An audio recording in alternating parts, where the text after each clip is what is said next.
Olá, alunos da segunda série do ensino médio. Vamos a mais uma aula de língua portuguesa. Na verdade, aí praticamente a última do bimestre, que estivemos juntos aí por todo esse tempo. Eu sou a professora Tayana, estarei mediando a aula do professor Mauro. E aí, professor Mauro, tudo bem? Tudo bem, Tayana, muito bem. Olá, queridos alunos do estado de São Paulo, estamos aqui mais uma vez para mais uma aula de língua portuguesa, tal qual nos disse nossa professora Tayana, querida professora Tayana. Então, nós estamos aqui para a última aula do segundo bimestre, hoje dia 30 de julho, vocês estão preparados para essa aula? Anotem lá, o tema da aula de hoje olha, tá aqui embaixo, olha que bacana, combatendo a violência de gênero. Combatendo, nossa, um tema que temos que trabalhar com seriedade, temos que trabalhar com cuidado, porque na realidade, o que vamos fazer hoje? Nós vamos tentar fazer uma conexão entre tudo que nós estudamos e um tema muito pertinente aos dias atuais, para que nós possamos ver que as questões abordadas pelos escritores, literatos, poetas, né, romancistas, os temas que foram abordados por eles no século XIX, lá no período romântico, não ficaram presos naquele período, nós podemos trazê-los para cá, e trazendo-os para cá podemos renová-los e renovar o debate. A leitura tem que ser renovada conforme o nosso olhar muda, né? E procuramos outras coisas em que nós podemos apoiar. E é importante que nós façamos sempre releituras com base nos problemas atuais. Tá? Parece que está meio confuso, meio obscuro, não, mas ao longo da aula vai tudo fazer sentido. Mas antes disso, eu estou atropelando muita coisa, professora Tayana, quais são os objetivos e as habilidades que vamos mobilizar hoje? Então, vamos aí para os objetivos e as habilidades. Essa questão do gênero, ainda mais nesse momento que nós estamos vivendo de isolamento, violência, bem complicado. Vai ser interessante essa aula, fiquem aí, hein? Os objetivos de conhecimento, romantismo e o texto argumentativo. Eu acredito que nós vamos trabalhar os dois ao mesmo tempo. É isso que o Exatamente, professor vai fazer, ao né? mesmo tempo. Romantismo e texto argumentativo. E as habilidades? Estabelecer relação entre a tese e os argumentos apresentados para defendê-la ou refutá-la. Reconhecer o texto literário produzido no século XIX como fator de promoção de direitos e valores humanos utilizáveis hoje em dia, né, no contemporâneo. Então, bem Isto. interessante. A Eu, aula é bem atual, né? Exato. Eu vou querer voltar nessa habilidade, por favor, volte na tela que isso é importante. Olha só, reconhecer o texto literário produzido no século XIX como fator de promoção de direitos e valores humanos atualizáveis na contemporaneidade, ou seja, atualizáveis. Então, é coisa que é atual. E vamos falar de temas atuais.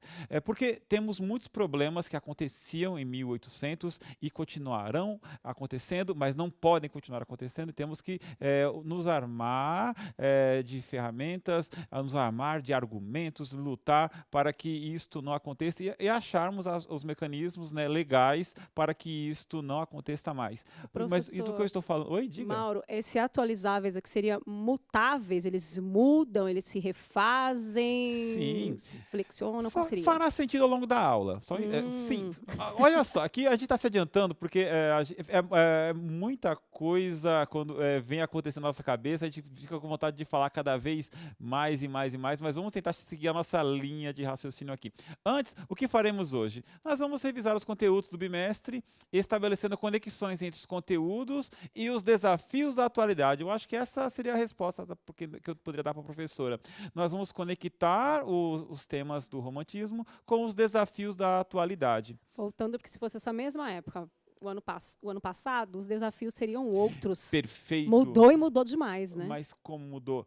E assim, o Verdade. problema é que nós temos os desafios de antes sobrepondo-se aos desafios de agora, ou os de agora sobrepondo-se aos desafios de antes.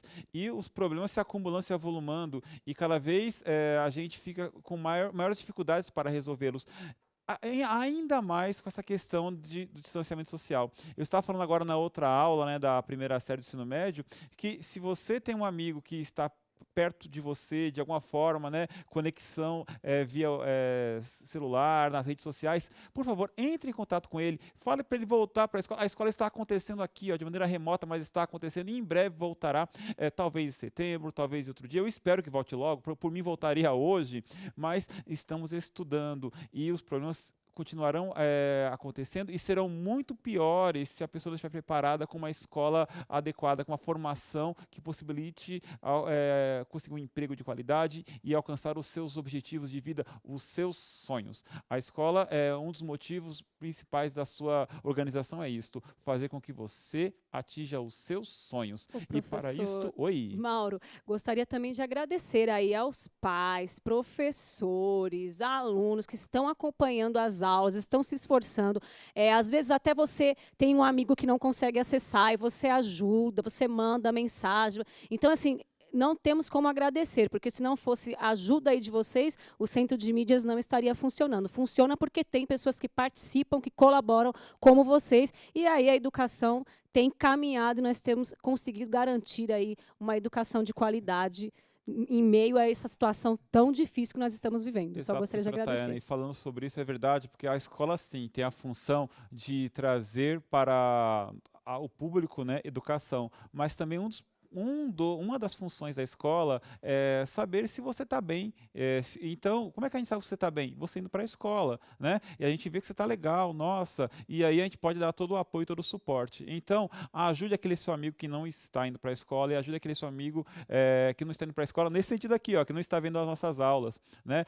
Tire print da tela, passe para eles o conteúdo, né? E converse com o seu professor, converse conosco, né? Entre em contato nas redes sociais, nós estamos aqui para isto, a escola não vai abandonar você. E para ver que nós não estamos abandonando, vamos começar um debate bem legal hoje. Respondam a pergunta em 1 minuto na tela. A pergunta é bem simples.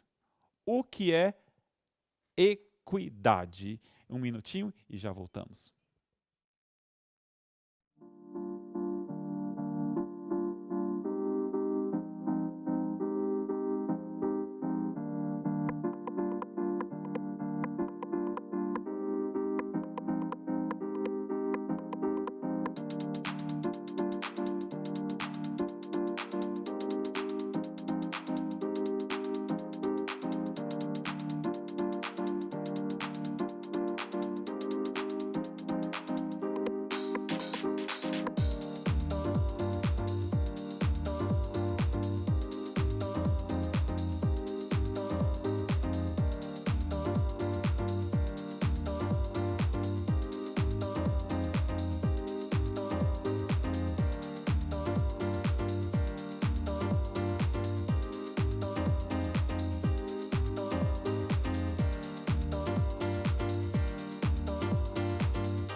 E vamos lá, professor Mauro. A Manuele falou justiça.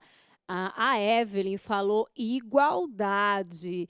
A Débora falou direitos iguais. E aí essa questão da justiça e da igualdade, professor Mauro, e agora? Como é que Olha, fica? a questão da equidade é termos todos acesso aos mesmos direitos, né? A igualdade é igualdade, todos serem tratados de formas iguais, mas a equidade é darmos as mesmas oportunidades para as pessoas. Eu peguei uma definição do Wikipedia, que é uma enciclopédia livre, mas que talvez não seja a melhor definição do mundo, mas que nos ajuda bastante. Olha, está aqui na tela. Equidade consiste na adaptação da regra existente à situação concreta, observando seus critérios de justiça.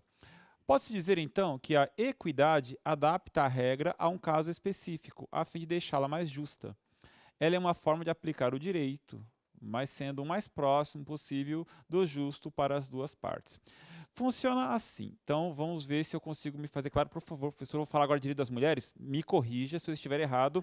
Professoras, professores de outras áreas, sociologia, história, vou pedir licença para entrar um pouquinho na seara de vocês. É assim, nós temos a questão da igualdade. Todos devem ser tratados de maneira igual. Então, existem certos grupos sociais na nossa sociedade que são tratados de maneira injusta. Então, organiza-se um conjunto de leis para tratar essas pessoas de maneira igual, equiparando daí a questão da equidade. Por exemplo, pressupõe-se que as crianças sejam um grupo que sofre agressões, que é preciso ter um cuidado maior, né? Então, organiza-se um estatuto da criança e do adolescente para equiparar os direitos, para tentar de alguma forma ajudá-los, né, na vida prática da sociedade.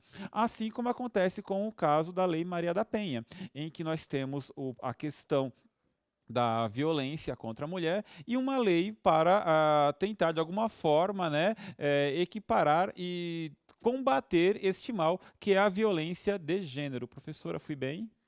Posso dar mais um Claro, exemplo? por favor, Eu vou pedir para professora. filmar tudo aqui, porque eu vou usar o cenário para explicar. Então, estamos por aqui, vamos lá. Suponhamos que eu estou tentando imitar uma imagem que tem muito na internet. Suponhamos que eu e o Mauro, a gente tem que acessar aí um muro alto para ver do outro lado. Essa do muro, Só que o Mauro, com esse banquinho aqui, ele já consegue subir, se fosse o caso, tá, gente? Para enxergar. Eu preciso daquele amarelo que está lá perto do Mauro, que é bem mais alto. Ó.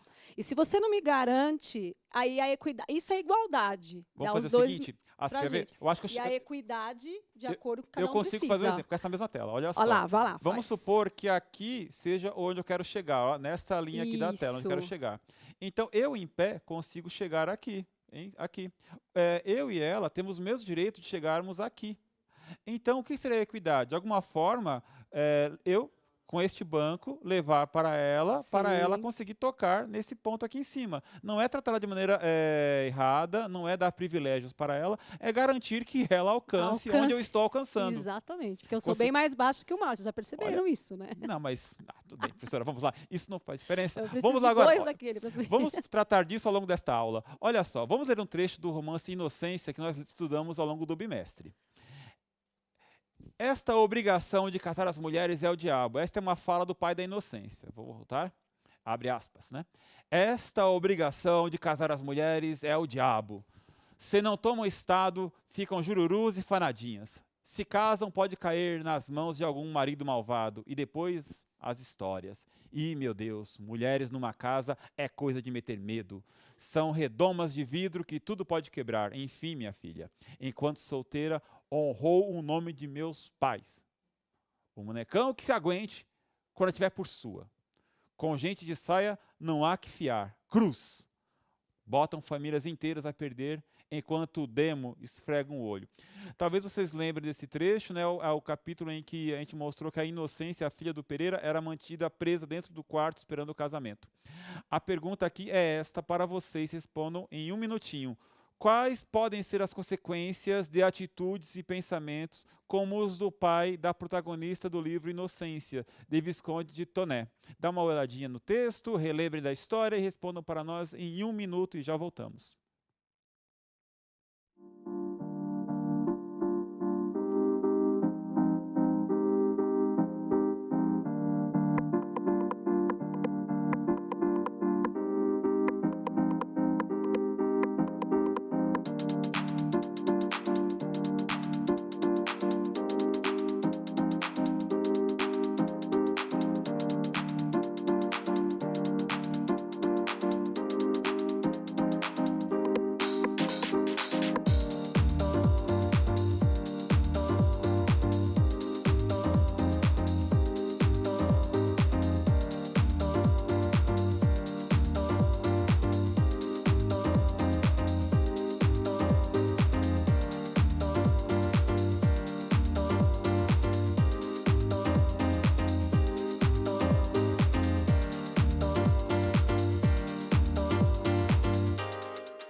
Voltamos, depois do minutinho, para vocês responderem sobre a questão de inocência, né, o fato dela ficar presa e o pai pensar dessa forma. Professora Tayana, como os nossos alunos responderam? Vamos lá. A Kaeli falou machismo, o Ricardo falou violência, desigualdade, machismo.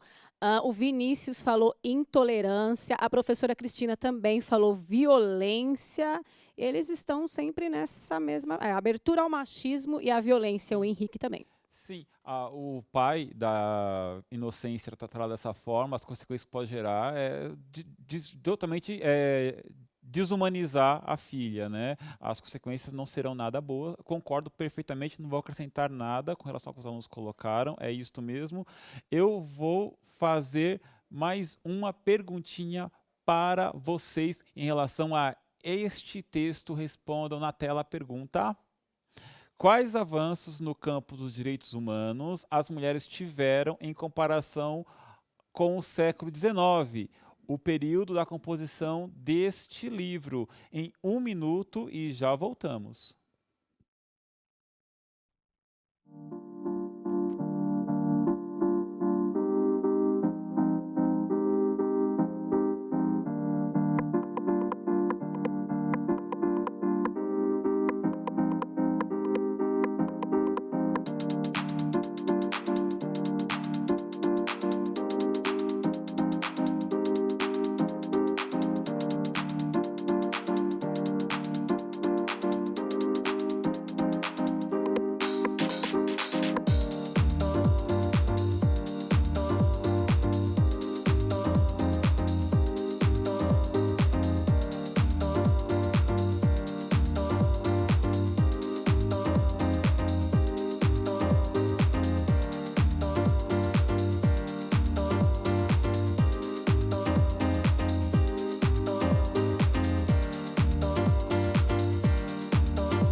Vamos lá a participação dos nossos alunos. A Júlia disse que é direito a trabalhar. A Glória, a Lei Maria da Penha. E o Eduardo falou sobre liberdade de expressão, professor Mauro. Com certeza. Nós temos que avançar muito mais nesses direitos, direito a trabalhar, o salário tem que ser equiparado também. Sabemos que as mulheres recebem menos que os homens para fazer as mesmas tarefas, estatisticamente isso é comprovado, então temos que batalhar em cima disso, lutar por isto, lembrar que feminismo não é o feminino de machismo, são coisas totalmente diferentes, temos que nos apropriar disto.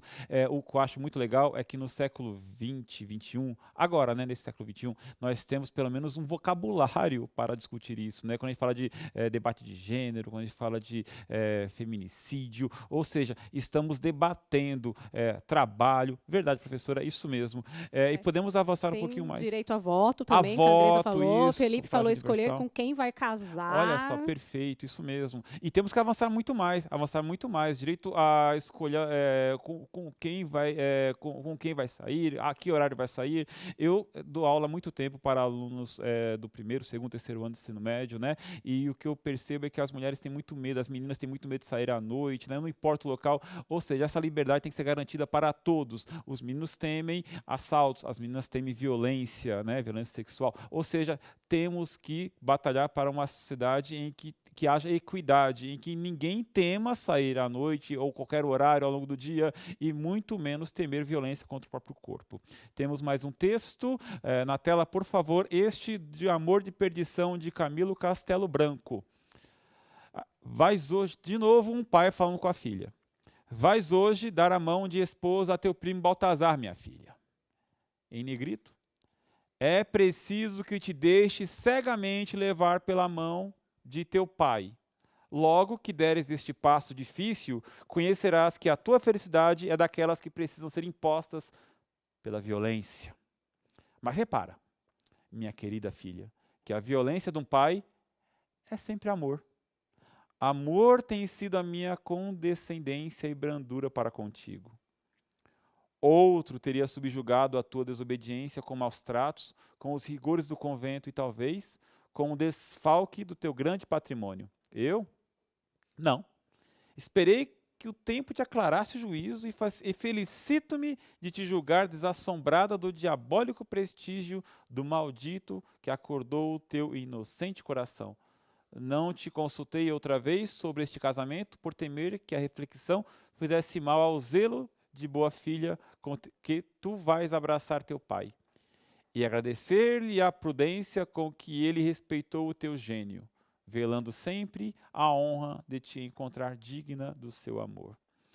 Este livro, ele conta a história de uma filha que se apaixona por um rapaz, uma espécie de Romeu e Julieta, né? O Simão, que se apaixona pela Teresa, a Teresa pelo Simão, e ambos não podem se casar porque as famílias não se falam, né? E decidem fugir, se reencontram, tá? Mas tem um momento que o pai dá esta bronca enorme na filha e diz que vai obrigá-la a casar com o primo.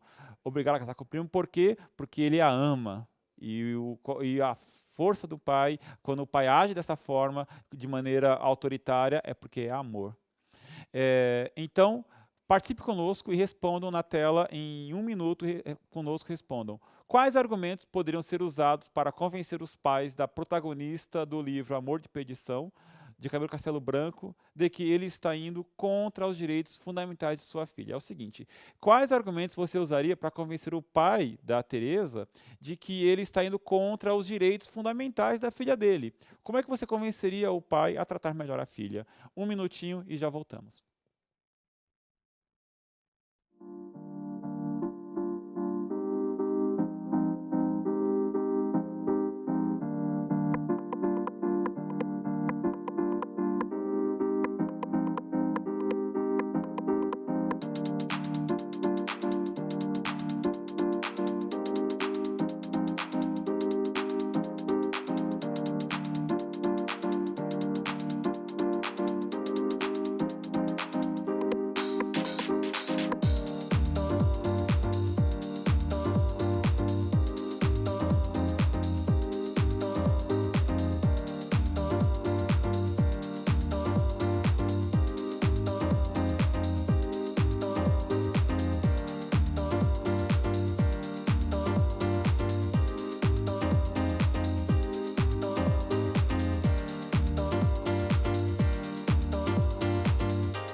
E vamos lá, os nossos alunos participando aqui. Olha, a Beatriz, ela respondeu assim, que amar é aceitar a opinião e o sentimento do outro. Acho que a resposta da Nossa, Beatriz foi bem... que argumento legal. Bacana, isso mesmo. Mais alguma participação? Vamos ver. Liberdade, que ele teria que respeitá-la, já que ele ama, deveria Isso. respeitá-la. A Ágata respondeu isso. Bacana. Perfeito. Esses argumentos convenceriam mesmo, ajudariam a convencer o pai. Agora eu pergunto para você que está conosco agora, ao vivo, no dia 30 de julho de 2020, pelo Centro de Mídias. Responda para nós uma pergunta muito, mas muito séria, talvez a mais fundamental desta aula. Responda agora, ó, na tela. Em sua opinião, os avanços nos direitos adquiridos pelas mulheres correm risco de retrocesso? Ou seja, tudo aquilo que vocês falaram agora há pouco para a gente, sobre voto, direito, sobre casamento, sobre tudo aquilo, trabalho, esses direitos correm risco de retroceder, de voltar para trás, de voltar ao período em que era o período do Pereira, da Inocência, da Teresa, do Simão? Corre risco de retrocesso? Justifique sua resposta. Para isso, daremos para vocês, deixa eu ver no tempinho, 2 minutinhos.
Esse é um debate muito importante, muito pertinente, né? Pensar, será que os direitos alcançados pelas mulheres ao longo desse século, né, de avanços, correm algum risco de retrocesso? Professora Tayana, como responder aos nossos alunos? Como eles percebem a realidade?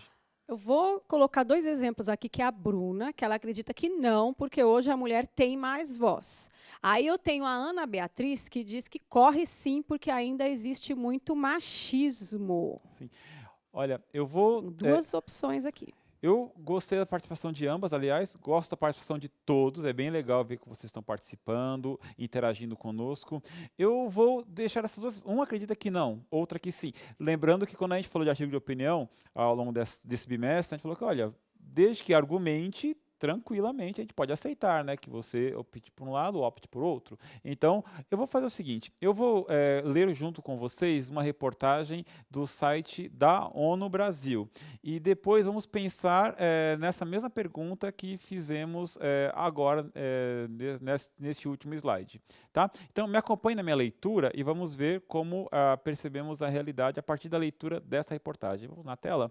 Notícia publicada no site das Nações Unidas Brasil, em 10 de julho de 2020. 10 de julho, bom, foi 20 dias atrás, né?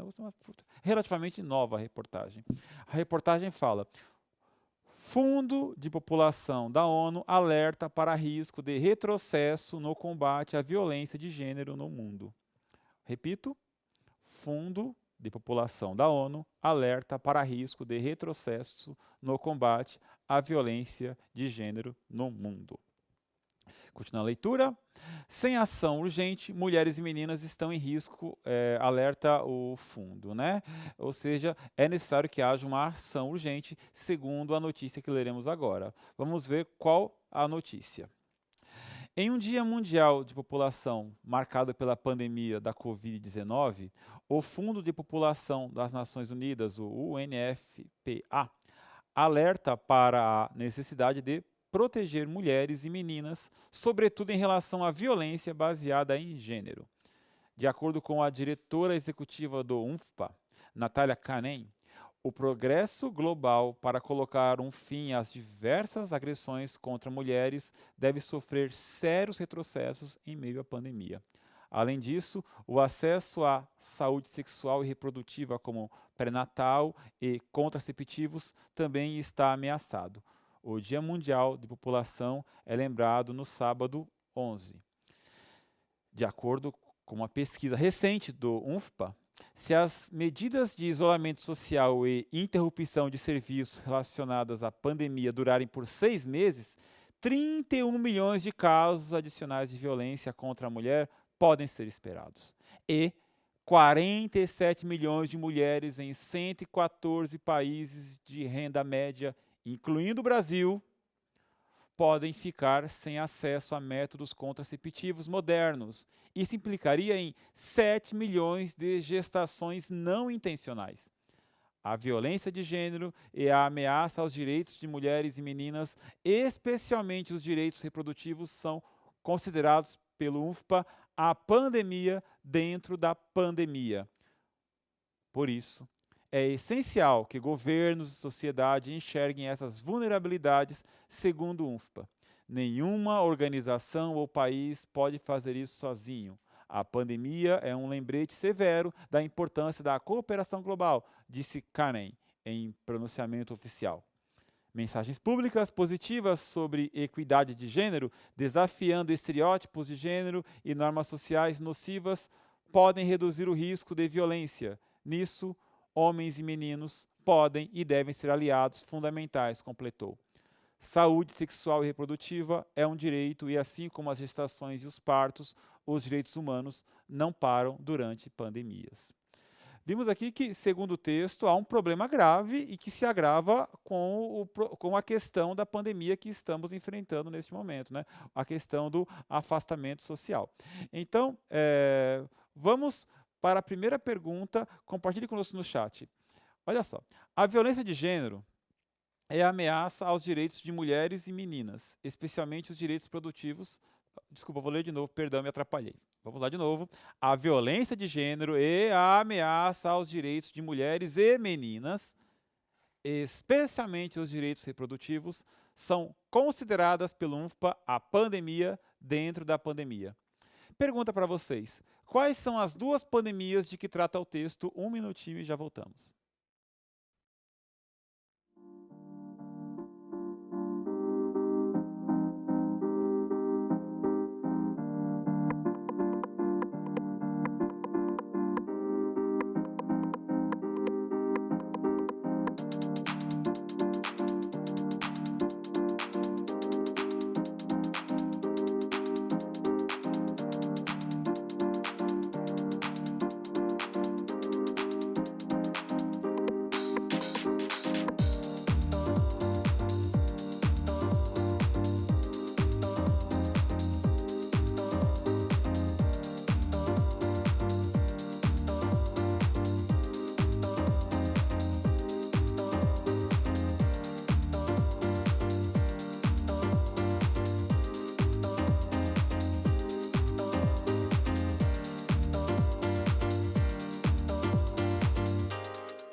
E vamos lá, o bom é que eu estou vendo bastante meninos respondendo e participando, mais do que as meninas.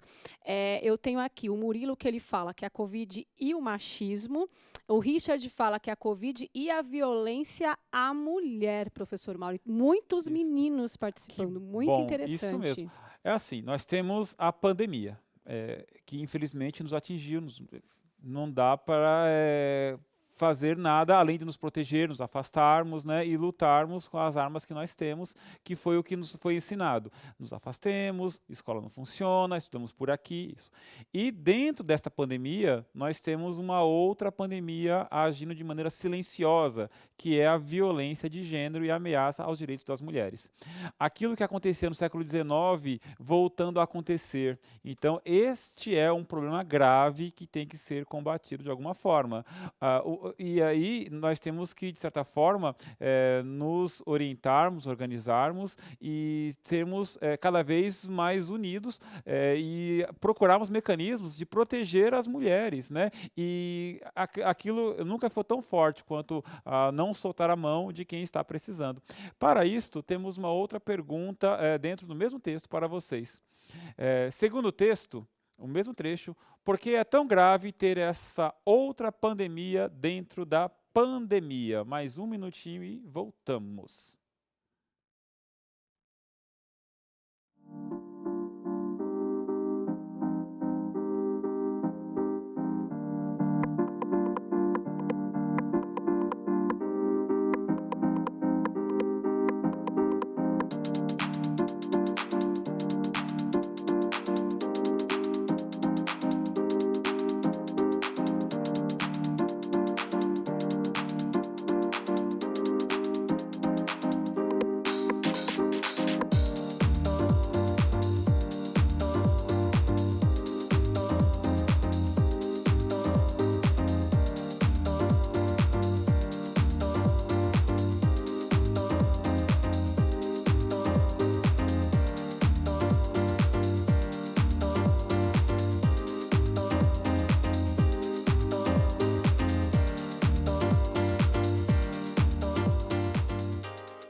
Vamos lá, os alunos estão participando bastante. Esse tema chamou a atenção porque é a realidade, infelizmente, né? É uma realidade. A Nicole fala que a pandemia da violência contra as mulheres e o que pode acontecer. E a Maria, ela comenta assim que fica complicado você combater os dois ao mesmo tempo, a pandemia e essa outra pandemia, o que pode agravar, que é o que está acontecendo, infelizmente, né, professor Mauro? Nós temos as famílias cada vez mais são organizadas ao redor das mulheres, o trabalho feminino, e quando nós temos questões como a pandemia, o que acontece é que temos que buscar a equidade, de alguma forma organizar para que as mulheres não passem pelo que as personagens dos nossos romances, né, da literatura passaram, porque se são personagens, foram inspirados em mulheres reais, né, tinham pé na realidade. A Larissa fala também da questão do isolamento, que a mulher ficando isolada, ficando mais dentro de casa, ela corre muito mais o risco de sofrer. Não só mulher, criança, é bem A complicado. Larissa? Larissa que Larissa, respondeu. muito bem colocado, Larissa. É disso que nós estamos falando, né? A possibilidade de agressão, de violência, né? Fica muito mais próximo, É, né? Então a nós temos que Mirelle também, lutar. desculpa, professor. Claro, A por favor. Mirelle, ela fala assim, porque tem mulheres que estão em isolamento social com seus agressores. Perfeito. É disso. Então, É. eu, enquanto homem, eu só paro para escutar, porque, assim, dar a voz para as mulheres e, como falou no final do texto, nós, enquanto homens, temos que nos posicionar e também agirmos, né? De certa forma, não basta não agredir, é necessário combater a agressão, né? Nós temos que, de alguma forma, reivindicar um mundo mais justo, um mundo mais igual, um mundo de E equidade. esses homens, na verdade, que deveriam ser os defensores da mulher, né? E não os Exato. agressores, mas ele deveria defender essa mulher. E acontece o Perfeito. contrário. Mais um trecho do texto. Mensagens públicas positivas sobre equidade de gênero, desafiando estereótipos de gênero e normas sociais nocivas, podem reduzir o risco de violência. Nisso, homens e meninos podem e devem ser aliados fundamentais, completou. Em 30 segundos, respondam para nós: o que são estereótipos de gênero?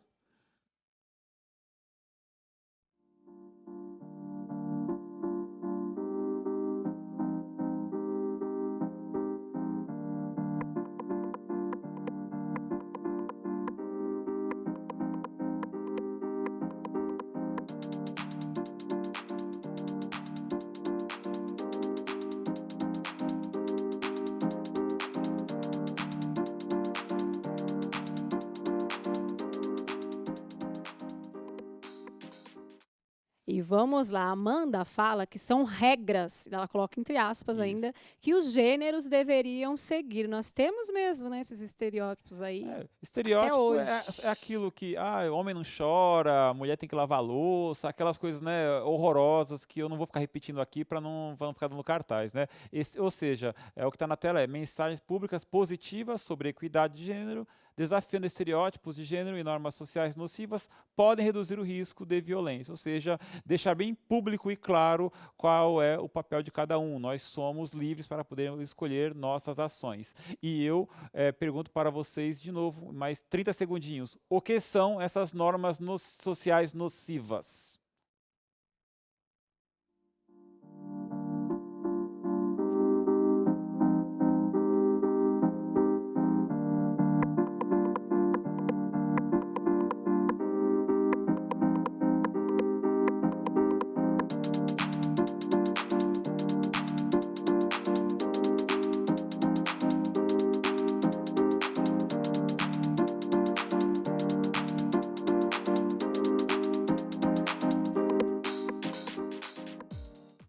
A Amanda fala aqui que toda ação que define como que alguém tem que se comportar diante da sociedade. Acho que isso é bem amplo o que ela está falando, né?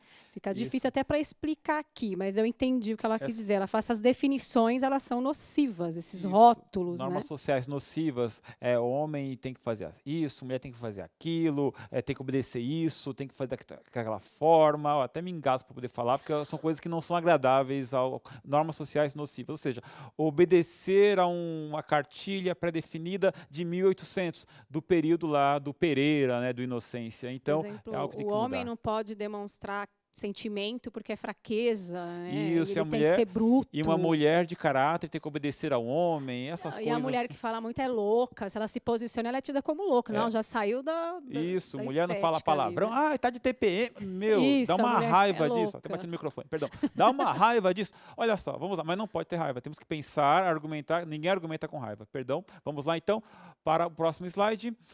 Ao longo do bimestre, analisamos exemplos de heroínas românticas típicas nos livros Senhora, José de Alencar, Inocência, do Visconde de Toné, Úrsula, de Maria Firmina dos Reis e O Seminarista, de Bernardo Guimarães. São personagens que, a seu tempo, serviam de modelo a ser seguido. Pergunta para você, nos dias de hoje, com as questões da atualidade, como seria a heroína típica? Faça uma pequena pequena descrição acompanhada de ilustração. Elabore um perfil dessa heroína, apresente ao seu professor e publique nas suas redes sociais com a hashtag EuNoCMSP. Aí a gente pode acompanhar. Ou seja, o que você tem que fazer? Como seria? Escreva um pequeno trecho, descrição dessa heroína e ilustre com um desenho, com uma colagem e compartilhe conosco. Nós queremos saber, no seu ponto de vista, como é que é esta heroína do século XXI. Não é mais aquela dos livros românticos, como é que ela é hoje. Então, professora Tayana, é isto. Muito Contamos com a participação de obrigada, todos, professora gente. Tayana. E avalie a aula aí ao final. Não se esqueça de avaliar a nossa aula também. Temos essa nova ferramenta. Será um prazer contar com a participação de vocês na avaliação desta aula. Até mais. Tchau, Tchau, tchau. tchau, gente.